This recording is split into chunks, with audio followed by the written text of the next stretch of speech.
Hi, I'm Maisie Ray. Sorry, Jacinta's on holidays, so you'll have to have me for this week's Coast Community News 5 at 5, May 14. Coming up this week, Administrator wraps up his term at Council. Community concerns are raised about the land asset sales. A new university to be built in Gosford.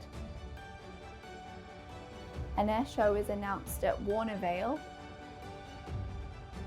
And SS Maitland is brought back to life.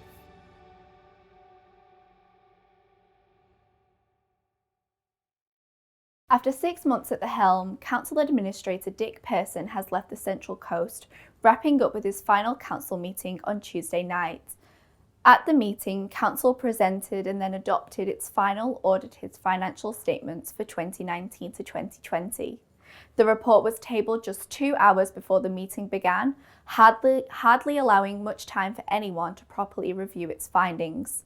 A key conclusion of the report showed that there is $4 million worth of outstanding rates to be paid from over a decade ago. And interestingly, Dick said the outstanding rates and charges seem to have grown significantly during COVID-19. And in one of his last acts as administrator, Dick has proposed that dismissed councillors should be prevented from standing in the next election. He wrote a letter this week to the Minister for Local Government, Shelley Hancock, urging the state government to introduce measures, including changes to legislation, that would prevent the councillors from returning. He said he expected the move would garner strong support from the community. And just before leaving, Dick recorded a farewell message to the coast. Here's what he had to say. To those in the community, I apologise for some of the hard decisions. I know some of them will impact you directly. All I can say is look for the people who haven't said sorry for causing the problem, rather than possibly blaming myself and Mr. Hart for having to fix it. But it is fixed. In financial terms, we will have a surplus next year, and we have a 10-year path ahead of us of small surpluses which will help pay down the big debts that have been built up. So on a finishing note, it's been wonderful to get to know this new community. I've met many wonderful people. I've enjoyed the experience a lot, and I wish you all well. Due to community concerns, Council has extended the community consultation process on proposed asset sales by another week. Residents will now have until the 28th of May to provide feedback on the list of assets up on the chopping block by visiting yourvoiceourcoast.com. But local MPs and activists are saying it's not enough. Several protests have been held across the coast, with another one to be held at Gosford waterfront this Sunday. We sat down with prominent local activist Sue Chidgey to discuss her concerns about the list of reserves and what a lack of green space would mean for the coast. There's a lack of community representation in council. There's no one who can speak up for us on council. We have a new CEO. Everything seems to be really rushed, and I know that they're in a financial bind, but there's a lot of community sites on that list, and the community should be able to have a good and thorough say in what's happening. Is there any particular sites that stand out to you that are of most importance to keep, or? Well, I think all the sites are important, but there are some that I'm worried about. The reserves, there's about 10 or 11 reserves. And my concern about those are that we are growing. Our population is going to grow by about 75,000 in 10 or 15 years, I've heard, and we need green infrastructure. Why cut down all those trees, some of them endangered, and we won't get them back? If we cut them down for development, they're gone. And we're going to need those green spaces. Every suburb should have some form of green space that people can walk to. Now, let's go to Harry, who has more on a new university to be built on the coast. A new university is set to be built in the heart of Gosford, with hopes to transform the city centre with new opportunities for learning and jobs. The state government announced its plans on Monday to transform the former Mitre 10 site at 299 to 390 Man Street into an education and employment precinct. State member for Terrigal, Adam Crouch, said tenders are still currently being assessed as the government seeks to partner with a university to develop the campus. This is the announcement, obviously, that we've all been waiting for, to confirm that this is the government's site for this hub here on the Central Coast. We know how important universities are and also education is for the Central Coast moving forward to see the growth here in our region. So it's fantastic the state government's been able to confirm the Mitre 10 site moving forward. Sydney Commission is very excited following our lead from the Premier in 2019. So we're excited to be here to support this announcement and to further expand on the work that we're doing that will be soon to be announced by government. Thank you. Heading up north now, the skies over Central Coast Airport at Warnervale will roar into life next weekend with sights and sounds of the 2021 Central Coast Airshow.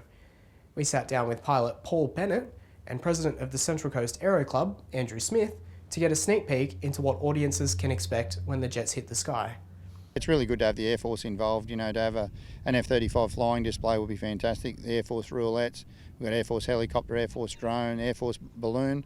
So we're getting a lot of support from them, which is really fantastic. As well as a lot of other stuff on the ground. You know, it's not every day you have a Spitfire and a Kitty Hawk and a Mustang and an Avenger and a Trojan and a Wirraway all land at the Central Coast Airport. So it's landing here today sensational to see that those trees have shortened themselves up a bit. So it makes me a lot more comfortable bringing a Mustang in here, that's for sure. It's huge for us, really. I mean, there's, as everybody probably knows, there's been a little bit of negativity over the last few years, but friction between ourselves and council and some of the community. We've always been very, very hopeful that the community could see what the airport's actually about, which is very much a community-based airport.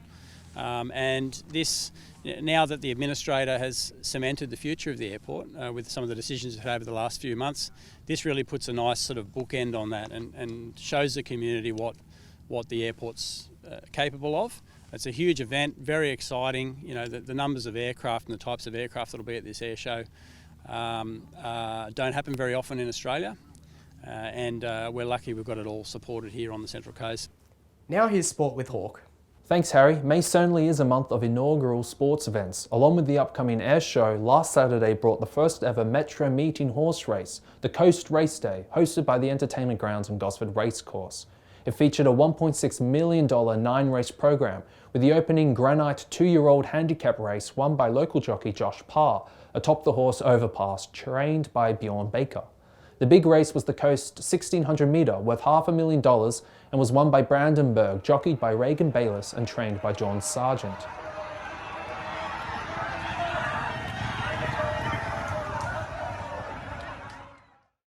In football, the Mariners have once again shuffled to second place on the A-League ladder, but only with the single point they earned by drawing away against Brisbane in a 0-0 game on Wednesday.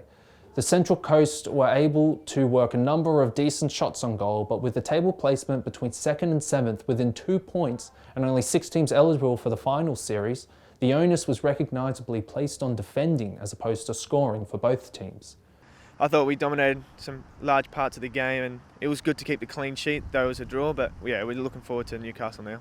Yeah, all the boys love an F3 derby. We know it means a lot to the local fans, and it brings bragging rights around the area, so we're really going to try and perform really well and hopefully get the win. This Saturday, the Mariners will face the Newcastle Jets away in search of a double win over our close northern rivals. But now let's head back to Harry for the weather. Thanks, Hawk. This weekend looks like it will be slightly cooler, with temperatures sitting around the high teens. The good news is that there is no rain expected. Starting off in Gosford, Saturday is forecast to have a high of 18 and a low of 8. It will be mostly sunny, with westerly winds from 20 to 25 k's before sunrise, turning southwesterly 25 to 35 k's in the afternoon. On Sunday, the high will be 17 and the low will be 5 degrees. It will be sunny with a light breeze from 15 to 20 k's in the morning. Moving on to the entrance, Saturday will have a high of 17 and a low of 12. It will be a mostly sunny day with a 5% chance of rain, and there will be westerly winds from 20 to 25 k's before sunrise, turning southwesterly 25 to 35 k's in the afternoon. On Sunday, the max will be 16 and sunny with a low of 10. No rain is forecast and winds will be west to southwesterly from 15 to 20 k's. The week ahead looks to be more of the same, with temps sticking to the high teens and slight chances of showers. Back to you, Maisie.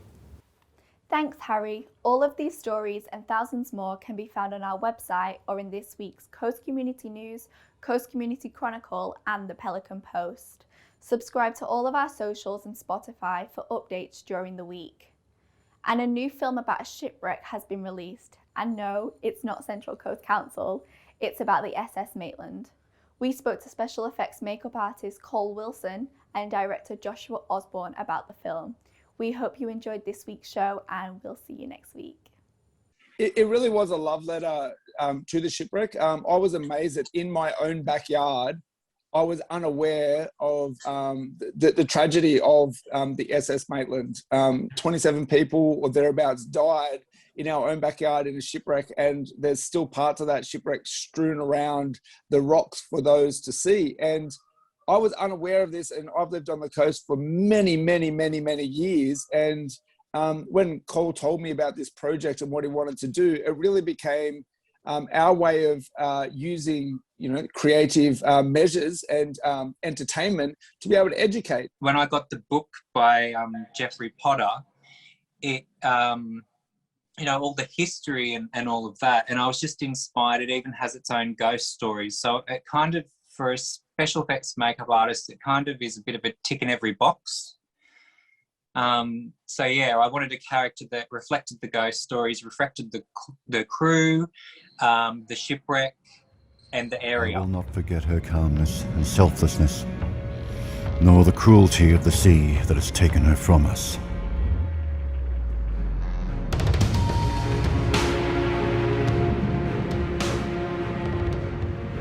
6th of May, 0830. This will be my last entry as we await our fate at the hands of these tumultuous seas. If we are lost,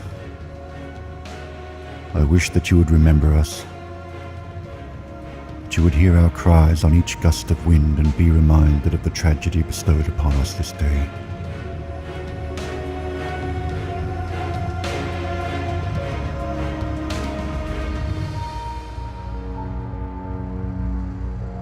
God save the souls of SS Maitland.